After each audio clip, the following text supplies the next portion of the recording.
Welcome back, everyone, to our final chapter of Resident Evil Retribution Deep Dives. If you've been following along, you know we've been dissecting this movie piece by piece, uncovering every explosive action sequence and cryptic clue. But now that we've reached the grand finale, we're going beyond the surface, pushing past the adrenaline-fueled battles and delving into the real heart of the movie. So get ready, because we're about to unlock more secrets behind this flick and explore the threads that connect it to the wider Resident Evil universe. And without further ado, let's jump into it.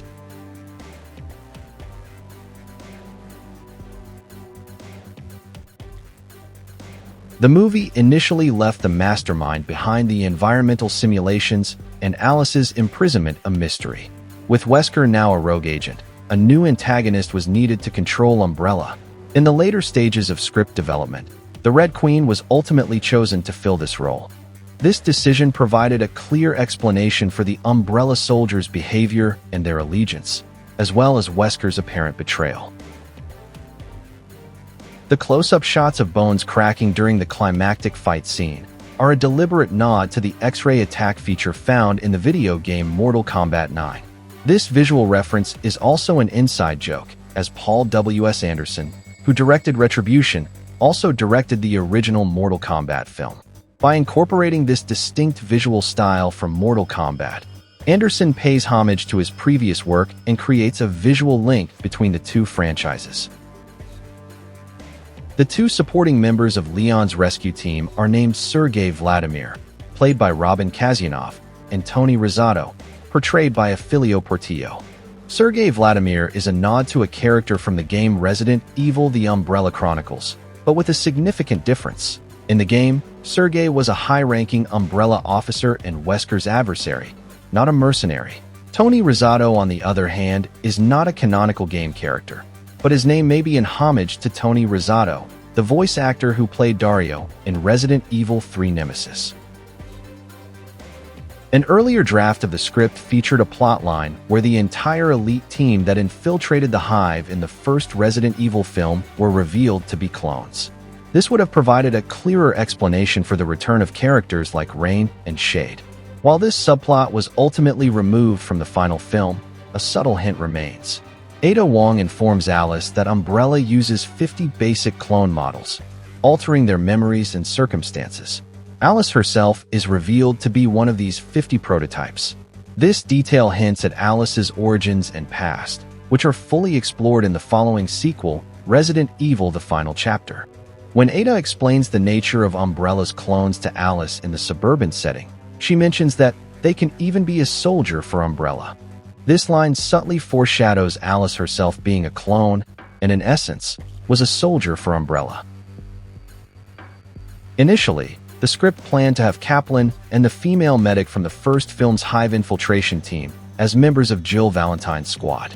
However, due to the original actor's unavailability, the script was revised. When Oded Fehr and Colin Salmon were later confirmed for the film, they were cast as Carlos and Shade respectively, accompanying the evil Rain clone. Additionally, Oded Fehr was also cast as Alice's suburban husband, which was not originally intended, but it cleverly aligned with the concept of that scene depicting Alice's ideal life, given Carlos was her love interest in Resident Evil Extinction. There was a deleted flashback scene, which showed Luther West witnessing the Arcadia battle and Alice's capture while wandering the streets of Los Angeles. This experience provided Luther with crucial information about Alice's imprisonment, which ultimately motivated Leon Kennedy to rescue him and allowed Luther to join the rescue team. However, the filmed footage of Luther's journey through Los Angeles was ultimately cut from the final version of the film. During the fight scene between Alice, Ada, and the two executioners, one of the executioners throws his axe, and it sticks in a fuel truck. The truck's label reads, H. Gorenstein, Gasoline and Fuel. This is a subtle nod to Hartley Gorenstein, the film's production manager. And this type of Easter eggs is a common practice in filmmaking, where crew members are acknowledged through small and often hidden references within the film's set dressing or props. Hartley also worked as a producer in a number of known movies and TV shows, including Silent Hill Revelation, Resident Evil Welcome to Raccoon City, and The Boys. Jill Valentine's costume and the mind control device she wears are a direct visual reference to her appearance in the game Resident Evil 5. However, there's a key difference in the context in how the mind control device was used. In the game, Jill is brainwashed by Albert Wesker and forced to fight Chris Redfield and Shuvah Alomar, who eventually remove the device and restore her free will. In the film, Jill is under the control of the Red Queen, representing Umbrella, and her conflict is with Alice, a character who obviously doesn't exist in the game's storyline, but was created specifically for the movies. The movie features a significant change to the established lore regarding the T-virus outbreak, as it retcons the explanation given between the second and third movies, where the global spread was attributed to rats and infected airliners. Instead, Wesker now claims the apocalypse resulted from a global bioweapons arms race, with nations vying for the T-virus. This is just one of several retcons in the film, including Wesker's survival and alliance with Alice, and the Red Queen's re-emergence as the main antagonist. This tendency to revise and alter established plot points is a recurring theme in the series, with the final chapter continuing to retcon major elements of the previous installments.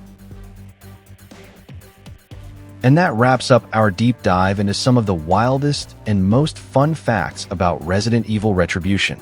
We hope you had as much fun learning about these behind-the-scenes tidbits as we did putting them together. If you enjoyed this video, please give it a thumbs up and, of course, subscribe to the channel. And don't forget to share our videos with your friends so they can join in on the fun and discover these deep secrets too. Also, let us know your thoughts about this movie and the information you've seen in these videos. In our upcoming deep dives, we'll be exploring even more popular and classic flicks, uncovering more of those hidden details and shocking secrets you won't believe. So until then, thanks for watching, stay sharp, and we will see you in the next series.